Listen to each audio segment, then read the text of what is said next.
సెంటర్లో బీజేపీ పవర్లుంటే కాంగ్రెస్ ప్రతిపక్షంలుంది. రాష్ట్రంలో కాంగ్రెస్ అధికారంలుంటే బీజేపీ ప్రతిపక్షంలుంది. అక్కడైనా ఇక్కడైనా రెండు పార్టీల నడుమ కొట్లాటైతే తగ్గ ఫరుంటదబ్బా. ఏలుబడి మీద పబ్లిక్ తిప్పలు, అమలు చేయాల్సిన పథకాలు, ఇచ్చిన హామీల మీద గట్టిగానే ఫైటింగ్ చేస్తుంటారు.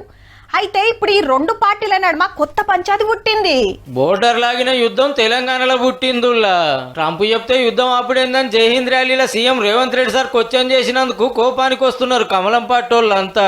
పాకిస్తాన్ ఎయిర్ బేస్లను మన సైనికులు భారతదేశంలో కూర్చొని ఏ రకంగా మిజైల్స్ ద్వారా అతలాకుతలం చేశారో రాహుల్ గాంధీ, రేవంత్ రెడ్డి, రాబర్ట్ వాద్రా అడిగినుంటే చాలా సంతోషపడేట్టుంది. పాకిస్తాన్ గురించి, మన ఆర్మీ గురించి అన్ని మాట్లాడుతున్నారు కానీ ట్రంప్ గురించి అయితే ఎల్లబెడతలేరు. ఎందుకో మరి. సర్జికల్ స్ట్రైక్ గాని, ఎయిర్ స్ట్రైక్ గాని, ఆపరేషన్ సింధూర్ లాంటి ఈ ఆపరేషన్ జరిపించినటువంటి చరిత్ర ఎన్నడైనా ఊహించిందా కాంగ్రెస్ పార్టీ? వాజ్పేయి గారు వారిని శుద్ధిస్తూ అప్పర కాళీమాత ఇందిరాగాంధీ కాబట్టే మన దేశం ఈ విధంగా ఉందని చెప్పిన మాట వాస్తవం కాదా? వాజీవే మన ఆర్మీ ఉగ్రవాదులు అడ్డాలను మటాస్ చేసింది, టెర్రరిస్టులను వేసేసింది, పాకిస్తాన్ డ్రోన్లను పడగొట్టింది. రెండు దేశాల నడుమ యుద్ధం పుట్టే మోపుకే నడుమిట్లకు అమెరికా అధ్యక్షుడు ట్రంప్ సార్ వచ్చి ఏం చెప్పిండో గానీ ఆగింది.